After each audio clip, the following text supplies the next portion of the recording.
Elles envahissent les terrasses de bars et les rayons des supermarchés. Les bières artisanales séduisent de plus en plus. Pour la toute première fois, les Français ont même consommé plus de bière que de vin en 2025. Et la métropole nantaise n'échappe pas à ce phénomène. Alors quelles sont les raisons de ce succès? On en parle ce soir avec Jérôme Pallier, président du Little Atlantic Brewery. Je l'ai bien dit.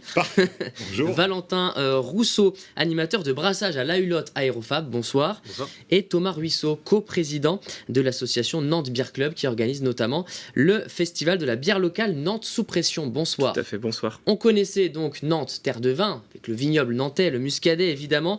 Est-ce qu'on a actuellement Nantes, terre de bière? Et comment vous expliquez ce phénomène? Est-ce que c'est un phénomène de mode ou est-ce que ça va durer dans le temps? Nantes va vraiment s'installer comme une vraie terre de bière, Thomas?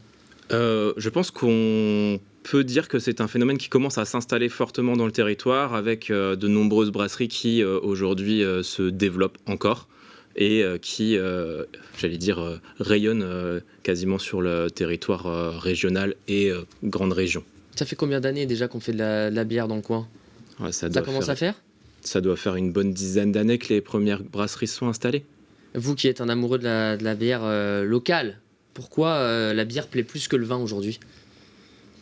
Je ne sais pas si la bière plaît plus que le vin, mais elle attire d'un nouveau public, notamment la bière craft, avec une question qui se tourne effectivement sur la même orientation que le vin, avec des spécimens, des variétés et un certain nombre d'éléments à découvrir régulièrement. Une plus grande variété de goûts que par le passé. Bière craft, c'est la bière en canette, c'est ça? C'est un peu réducteur, mais pour le grand public, c'est la bière en canette qu'on peut acheter effectivement soit directement à la brasserie, soit directement chez un caviste, par exemple. En France, en tout cas, il y a près de 3000 brasseries qui sont recensées aujourd'hui. Il y en avait seulement 2000 en 2019. Il y a donc énormément de concurrence, y compris dans la métropole. Comment faire pour se démarquer? Vous, au Little Atlantic, vous avez notamment misé sur un lieu chaleureux, un endroit, une expérience?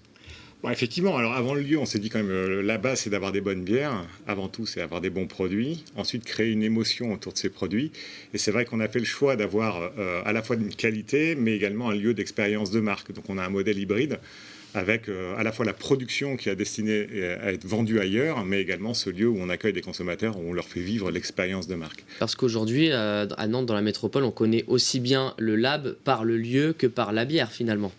C'est vrai, exactement. Mais si j'étais Apple, mon métier c'est de vendre des iPods ou des iPhones et à côté j'ai des Apple Store. Bon, nous c'est un peu pareil. Notre métier c'est de créer une marque incontournable de bière et on a notre beer store. Et pourquoi vous avez décidé d'investir du coup sur la bière locale? Vous avez senti que c'était ça avait le vent en poupe?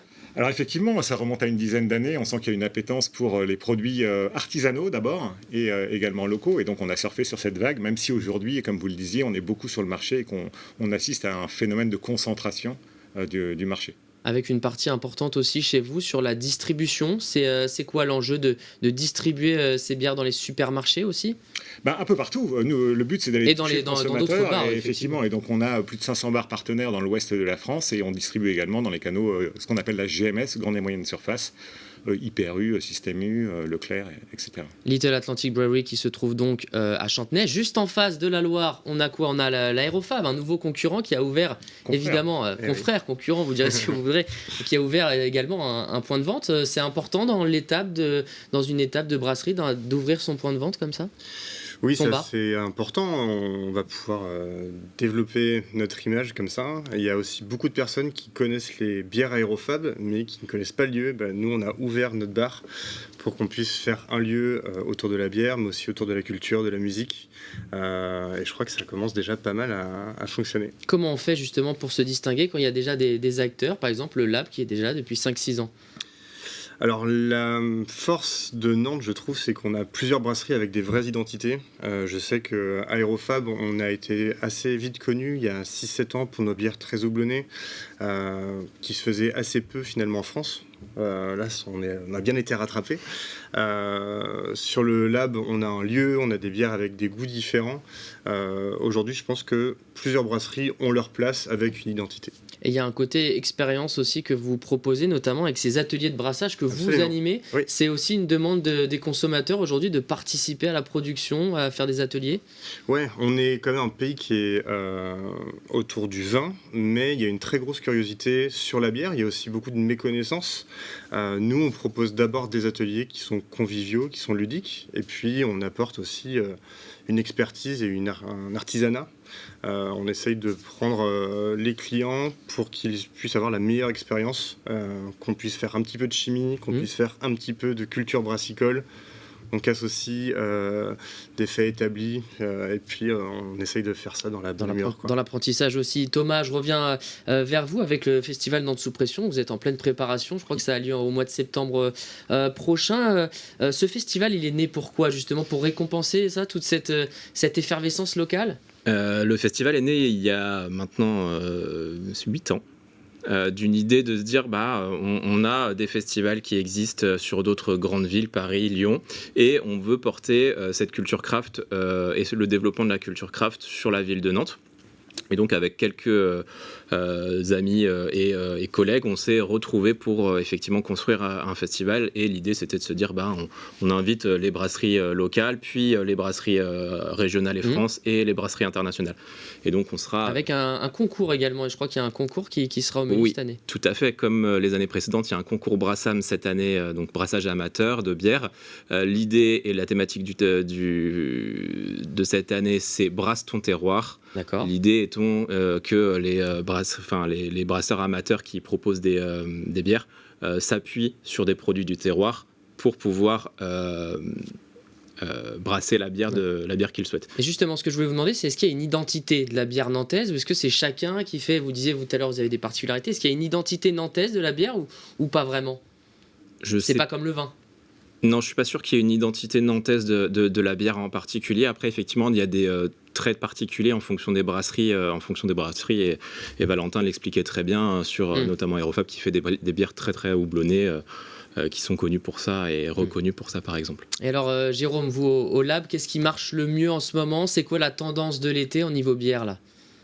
Je dirais on revient après une période où on avait des bières très excentriques. Parce qu'il il faut le dire que maintenant, quand on rentre dans un bar à bière, le menu est parfois plus gros que sur certains restaurants. Effectivement, mais on sent qu'il y a quand même un retour un peu aux fondamentaux, même si la mode craft et artisanale reste, mais sur des bières plus accessibles. On est sur des bières, ce qui marche en ce moment, c'est plutôt les bières légères, les bières fortes, c'est quoi? Oui, plutôt les bières légères, effectivement, oui.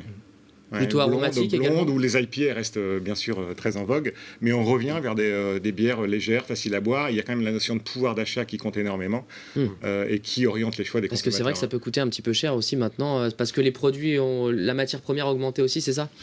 Oui, et puis si on veut faire des bières qui sont très aromatiques, il va falloir utiliser plus de moyens, plus d'ingrédients. Aujourd'hui, c'est vrai que la tendance est sur des bières qui vont être légères, mais on veut quand même une identité, on veut quand même des goûts différents. Il y a quelques années, on était très uniforme au niveau du goût. Aujourd'hui, on arrive à avoir une variété géniale, rien qu'en France, sur tous les styles qu'on propose. Donc aujourd'hui, chaque brasserie arrive à avoir des recettes différentes et c'est ça qui fait aussi la force du Nantais, je pense, c'est qu'on a plein de brasseries très fortes qui sont là depuis longtemps. Une scène locale, en effet, qui bouge bien. On rappelle évidemment que l'alcool est dangereux pour la santé, qu'il faut boire avec modération. Et justement, le sans-alcool, dans tout ça, on en est où? Parce que est-ce que c'est un secteur qui se développe aussi? Comment vous voyez ça au Nantes sous pression? Est-ce que vous allez avoir des acteurs qui font du sans-alcool aussi? Alors, ça fait effectivement quelques années qu'on voit apparaître chez les brasseurs des bières sans alcool ou à très faible teneur en alcool. Et on a eu sur les deux éditions précédentes la Cave Parallèle qui était invitée à venir en tant qu'exposant, qui propose du tout sans alcool. Donc effectivement, c'est aussi une demande des consommateurs d'avoir des choses qui descendent en degré d'alcool parfois, parce qu'effectivement, c'est aussi une question de santé publique. Messieurs, vous, le sans-alcool, vous en avez des bières sans alcool, vous en brassez également? Alors nous, personnellement, non. On est plutôt sur du low alcool, c'est-à-dire des bières faiblement alcoolisées. D'accord. Le sans-alcool... C'est combien de degrés? 2,5, 3, 3,5. Le sans-alcool, c'est pas un axe qu'on poursuit pour l'instant, non. Thomas? Pour nous, on n'a pas encore de bière sans alcool parce que nos recettes ne sont pas encore prêtes. Enfin, en tout cas, elles ne nous plaisent pas. Par contre, on a monté une gamme de soft. Donc là, c'est vraiment zéro alcool. On a privilégié la créativité là-dessus. On propose des ginger beer, des thés glacés avec des épices, des fruits, etc. Merci beaucoup, messieurs, d'être venus. Je vous rappelle que cette interview est à retrouver sur le site de Télé Nantes et Ouest France.